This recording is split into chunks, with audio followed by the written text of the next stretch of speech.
Hey guys, what is going on? Welcome back to the channel. So today's video we have another project with the Honda Civic, and in this video we are replacing the starter. So I did pick this up on Amazon. There's going to be a link in the description down below, as well as some other tools I do use throughout a lot of projects, and especially sometimes when there's stuff like this that's very hard to get to. Certain tools like little extensions and stuff like that are actually really helpful. But like I said, this is on Amazon. I did have it here quick and easy, and it was pretty convenient, honestly. So link in the description down below if you guys do want to pick one of these up. And this is going to be kind of tricky to film, so I'm going to try my best and try to get a light in the camera in place so you guys can be able to see exactly how this goes in. But let's go ahead and get started. Alright, so before we do it, we're going to go ahead and disconnect the battery. We only need to remove the negative side, so let me go ahead and do that now. And then once we have the battery disconnected, then we can go in and do that, because we are working with a big plug. It's very similar to this plug on the alternator. So if you lift up this little rubber housing, you can kind of see the nut right there. So that's kind of what it looks like on the actual starter itself. But let's go ahead, remove this wire, set that down out of the way.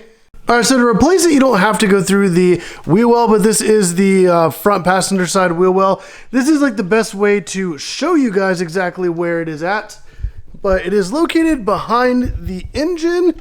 And let me get my light up in here, and where you can see the little green plug, the cylinder that's right above that little, it's like a little elbow on that wire. It's a little cylinder right above that. So that's kind of where it's located. There is two plugs up on top. One has a nut, and then there's also two bolts that hold the whole thing in place. So I'm going to have to try to access it from kind of like the underside, and you're going to have to reach above the axle, because the axle does run across here. So you can have to like reach above and through there, or you could even come up to this backside and try to get in from that way. I don't know if you really can access it from the wheel well area, but it does make it a lot easier to be able to see that. So I'll probably get the camera set up in here so I can kind of show you guys exactly what I'm doing. All right, so as we're sitting here, I don't know if you could really see this. Where the tip of my finger is about where the bottom bolt is. There we go, you can see it right there. So that is the bottom bolt, and then the top bolt is going to be located right there.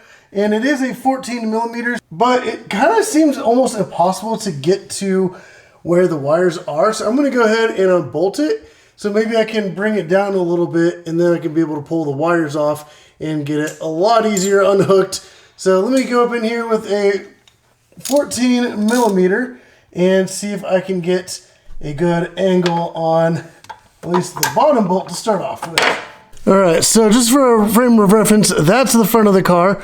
Come back, there's the oil filter, the oil drain plug, and right behind the oil drain plug, you can kind of see it right there. It's the black cylinder, and this bolt right here is the bottom bolt that I've already pulled out most of the way, so you guys can kind of see that a little bit more. And then the top bolt, there it is. It's that bolt right there. It's like kind of like sticking out in the same direction as the actual starter, so you can kind of see the head sticking out. So that's the top bolt, and then the bottom bolt is right there. So now we can go ahead and pull out that bottom bolt all the way.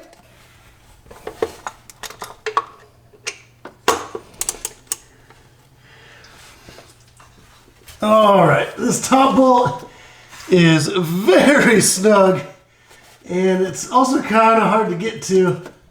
All right, finally got it loose. So there's really not much room in here to get much rotation on each turn. So if you have an electric wrench, that might be really nice right about here. Use like the manual one to loosen it, and then you can use the electric one to just pull it the rest of the way out. But also you want to be careful, because once you do this all the way, you don't want it to just drop out and hit anything. All right, so I'm going to go ahead and support it with one hand, and then use the other hand to loosen the bolt all the way. All right, there we go. Finally, we get that bolt out of there. That is a huge bolt, and honestly, like the threads really are just on that one end. So we'll go ahead and pull this down out of there, and then we're going to use a 12 millimeter to be able to get off the little nut where the plugs are. So I'm going to go ahead and kind of move this down a little bit, just so that it's sitting a little bit easier to get to. And we kind of rotate it down a little bit so that we can get to the plugs on top. There we go. Kind of got it rotated around enough we can kind of see a little bit. So now let's push in on this plug here on the top side. We can probably pull that wire off. There we go. So we got that one off. So now it's kind of out of the way. And let's go ahead and get this other one. Kind of remove the little rubber housing for it. And there we go. I don't know if you can kind of see it. Right in there is where the 12 millimeter bolt is. Right there. There we go. Now we can just pop this off. All right, now we have that nut off. We can go ahead and carefully remove this with the nut being inside of it. We should be able to just disconnect the wires on that. Just pull it straight off. There we go. And just like that, the starter is disconnected, and now we can go ahead and pull it out. All right, and I'm gonna try to wiggle it around and maybe get it out through like the wheel well area, because there is kind of a big hole that we can probably get it out through. All right, and here's like a little kind of before and after of like the old part versus the new part. This is pretty crazy how kind of awful and disgusting the old one is. I mean, it's been in the car for almost 20 years, so then we got the new one that's nice and clean. And as you can see, this new one has these like little brackets for like the wires and everything to hook onto. This one did not have them, but I believe they should have been there, because there is like the little tabs on the green wires where it should kind of clip onto something like this. So it's kind of interesting that this one has these and the old one does not. But yeah, that is a pretty crazy difference of kind of like the before and after, and you see how kind of nice and machined this one is, especially on this surface right here. That looks really cool. Whereas this one, it's just all just kind of raw, and man, this one's beat up. So let's go ahead and get the new one in. I actually did have to kind of go through this spot right here. That was kind of like the easiest that I found to be able to get it into place. So you guys might, if you find another way to get it in, that's awesome, but I'm going to get the new one in through kind of this hole in the wheel well. But what I'm going to do, since it is very hard to film, all right, so what I'm going to do is go ahead, get this put back, get the new one put into the car.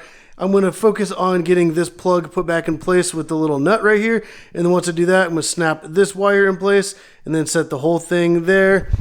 And then we're going to grab this giant long bolt and go ahead and bolt that in through the top hole and then add the bottom. All right, and just like that, we have it in place. It was kind of tricky getting it positioned just right, but we did get that bottom bolt in, and then we got the top bolt in, and then went ahead and tightened them down.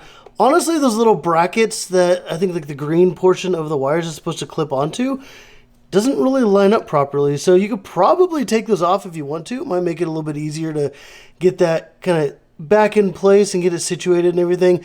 I left them on, and it was a little bit tricky, but I was able to get everything to kind of line up properly and got it bolted in place and everything. So now we can go ahead and reconnect the battery and start it up and make sure everything's good to go. Alright guys, so I'm not going to lie, the project was actually a little bit harder than I expected. It was just more of trying to get everything to line up properly, and just the fact that there's like lack of space to really get in there. And you kind of have to like wedge your arms through like some like little crevices. But in the end, everything went into place just fine. Hopefully you guys were able to get it knocked out as well. If you do have any questions, comments, or concerns, definitely put down in the comments down below. I always go through, read through everything, and if you guys have any other questions, I can try to help you out. But like I said, if you guys do want to pick up the parts, there's going to be a link in the description down below, so you guys can pick up parts, tools, etc. And if you guys did like the video, go down and hit the like button, subscribe if you haven't already. But as always, thank you for watching.